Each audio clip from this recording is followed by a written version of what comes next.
Do you believe a portion of the hate of the Patriots is because of race? Ooh, this topic is spicy. We can go a lot of places. He emphasized that portion, too. Yeah, he did. Portion.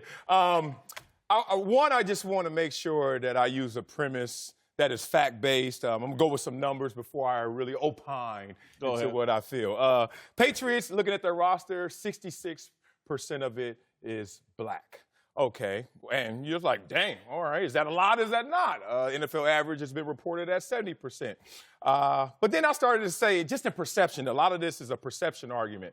What's the blackest team in the NFL, just in perception? And I was like, damn, probably the Baltimore Ravens for me, you know. Even their uniform black. You know what I'm saying? Damn, they got a quarterback by the name of Lamar Jackson. Pretty black. Yo, running back named Gus. Black people don't even call themselves Gus no more. Jethro, Gus, that's all they. Cornelius, we don't do that no more. So I'm like, black team. And then I looked at the numbers, I said 64% black, a little less black than the Patriots, which are perceived as a white team. So when you start looking at these numbers, it's like interesting. And then I started to remind myself, the Patriots dynasty, when it began, and I was still in the league playing against the Patriots in the same division, it wasn't about Tom Brady and the so-called white players. It was about players like Vince Wilfork, Willie McGinnis.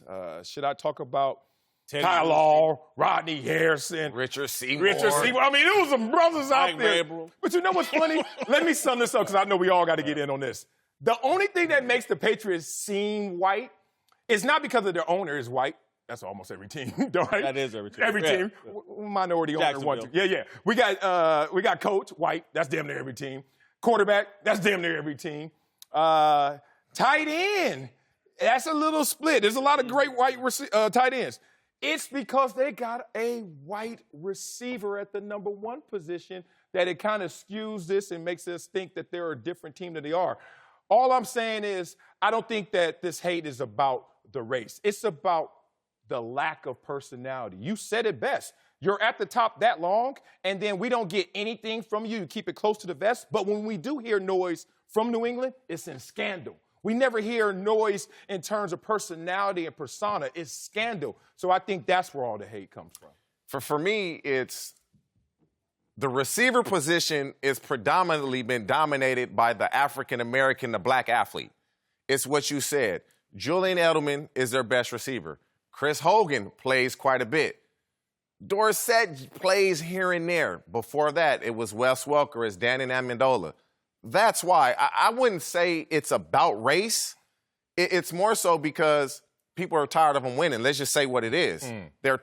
Their first Super Bowl with Brady and Belichick was basically my rookie year, and they're in another Super Bowl. And so, to me, it's about them winning. A lot of it has to do with 2002, when they won their first Super Bowl, when people assume they cheated and recorded the Rams walkthrough. And then 2007 with Spygate. And then 2015 with Deflategate. That plays a part into it. But in my opinion, their skilled players have been white. You have Rex Burkhead comes over from Cincinnati. Yeah. You have the other little running back that left Danny Woodhead. And so it's the skilled players because we're not used to seeing it. And again, Bill Belichick keeps everything close to the vest, and it's just different than everybody else because I'm like you. I do perceive them to be just one of those teams that they're skilled guys. They don't fit the bill of us playing, so to speak. For me, I don't think it has anything to do with race. Nothing. I think more than nothing. When I look at the New England Patriots, the issue is Bill Belichick understands what he's looking for. Where most coaches, they say, I'm going to put the best 11 guys on the football field. Belichick, he kind of goes above that. He not only is going to try, he says, you know what, I'm not just going to put the best 11. I'm going to put the best 11 that work within what I do and what we want them to do. And a lot of times, your black athletes, because they're so talented, they kind of buck that because they want to do a little bit more on their own. They want to freelance. Where you look at these guys that they had. It to race. I did. I caught that.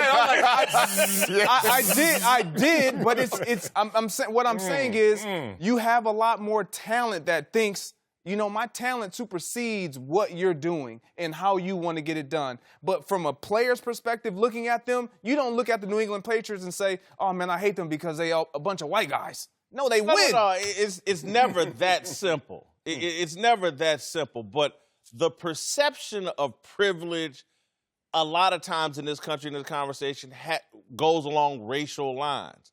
And the Patriots, because of some of the things they've gotten away with. But again, I'll just go back to, let me ask you this. What do you think about the way people hate Duke basketball? Do you think race plays a role in that?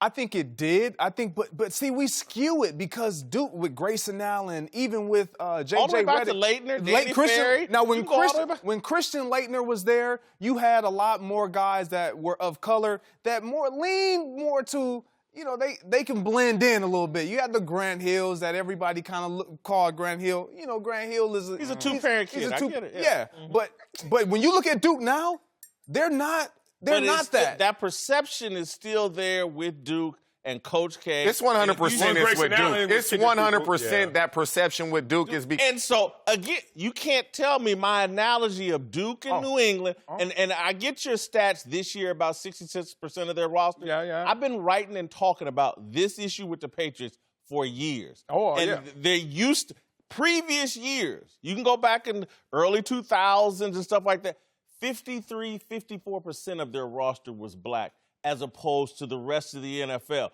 So just like there's carryover with Duke, I'm sorry, it's just factual. I know what it was when I was a kid, and it was Magic Johnson versus Larry Bird and the Celtics.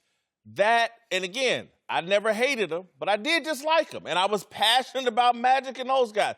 Y'all can't sit here and tell me. I gave you credit, and I want to give you credit, but I want to add something to it. First, I got to keep it fact-based.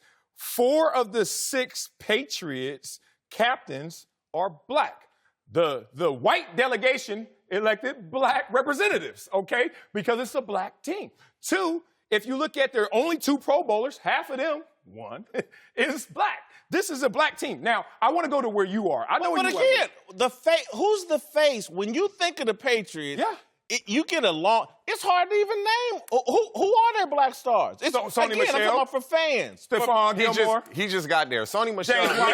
James, I'm talking about who's balling right now. But the reason your perception is... None of them bigger than Edelman, Gronk, Brady. It's because the skill position players are always to the forefront. The stars. The quarterback, the running back, the tight end and/or receiver. And in the Patriots, in 95% of the teams, it's the African-American, it's the black player at running back. It's the black receiver. It's the black tight end. And they don't have that. And the Patriots do not have that. And so, as an athlete, it is what it is. We've gone against a white DB and was like, ain't no way he's stopping me. People won't say that. People will not say that on TV. Right. But when I remember we had a white DB with the Bengals named Kevin Caseforhorn. And I was like, bro, ain't no way. And why? It just happens because you never see him. It's almost like it's a unicorn. It's like, nah, he ain't shutting me down today. But TJ, stop. That's just the reality of it. No, it was the reality. And then some things happen. In sports, especially football, you learn that dudes could be big on the bus and little on the field. 100%. And then we started to learn, don't let the paint job fool you. I remember in story. Not saying that thought is correct. I used to perception. Think like you. I was we're in the 80s as you're talking about how this all began, it felt like. We were on a Pop Warner team that had never lost a game. We get to the championship game of my 5th year, never lost a game. We're all black. And we see a team over there, and it was half black, half white. And immediately you're like, damn, they as good as us? And then what you're talking about, the talent gap was we had the talent. But it was the curse. In your mind. No. Right. No. It became what I now realize, what we're talking about now. The curse of the gifted is that you will skip some steps in fundamentals because of that extreme talent. So what happens is the Patriots have realized that we don't always need the guy who's going to win the combines because we need the guy who's really skipping that step, or is it that you're just so physically talented that you believe in your ability and so you don't pay attention to skip that you skip the step. How is that skipping the step? Because you're not going to do the little details that somebody who is not as talented or as gifted has to do. Think about what Tom Brady, with him comparing himself to LeBron James and then talking about his intangibles. He's not as physically gifted as most quarterbacks in our league, but he knows there's some things that I do. But the quarterback position is more mental than it is physical. I get that. But you got a lot of guys, skill position guys, who will look at a Harrison out of Minnesota or Julian Edelman with the Patriots. These guys, white guys that understand, Adam Thielen. I have to work a little bit harder than you because the misconception is my talent level isn't up to par where yours is just off scratch. And look at the draft positions of all those star white players playing skill positions. Lower. And you can be black, white, whatever color. You get drafted lower, immediately you're thinking, I got to do everything. I got to bring the apple to the coach every single day to make sure I am in favor. So this whole argument is about what used to be. But we have learned through experience, or at least I have, not to just... The muscles could be foolish. They're not all workable. I get it, but I just don't think perception that's been built over a long period of time changes instantly because the reality has changed. Let's say I drop 100 pounds. People's perception of me is still going to be the fat guy. Mm-hmm.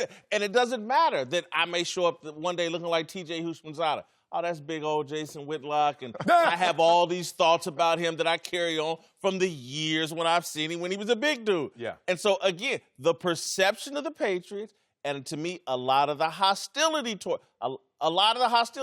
you can trace it to the 25% of the hate, in my opinion, is about they white dudes, a perceived white team dominating a predominantly black league. They're like the minority, man, and they're treated like a minority. You didn't learn from the Duke beating the Fab Five. I mean, I learned it from my own experiences. I told you about just growing up, and I'm like, this white dude better than the black dudes, and let's just leave that alone. People hate Duke, Marcellus, and they're very comfortable hating Duke. Yeah. There was a day. Still to this day. Look, some things have changed. Because of what happened years past. All right, there was a day where they said white people couldn't dance.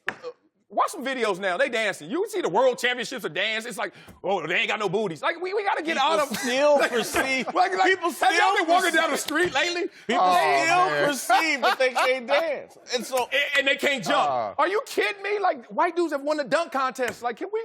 I know where you're coming from because I'm from that place, but hasn't experience taught all of us it's not the same anymore?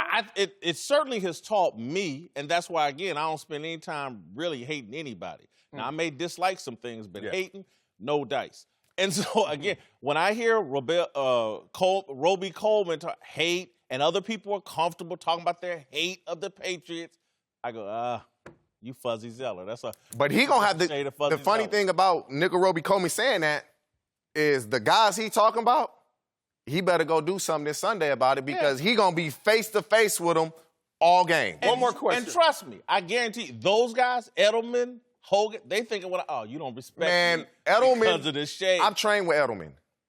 He gonna trash talk Nickel Roby Coleman the whole game. People get Edelman twisted. He's a dog. He gonna trash talk him the whole game. One more question, Whitlock. For all the white pundits that are criticizing the Patriots, predicting their early demise, I told you it's the international signal. I told you what it's for.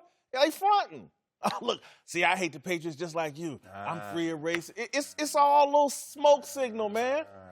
Now, look, some people don't like the Patriots. They've been on top too long. We don't like champions this long, this dominance this long. Anybody like that. The Patriots fans are arrogant. Some people go into that. But there is this element that's driven by the fact that they're doing something. Just same reason there were some people that didn't like Tiger Woods coming to golf and clowning that way. Yeah. And there were some people that had a problem with it, and some of it was related to race. We're capable of doing that exact same silly, stupid thing, and we need to cut it out.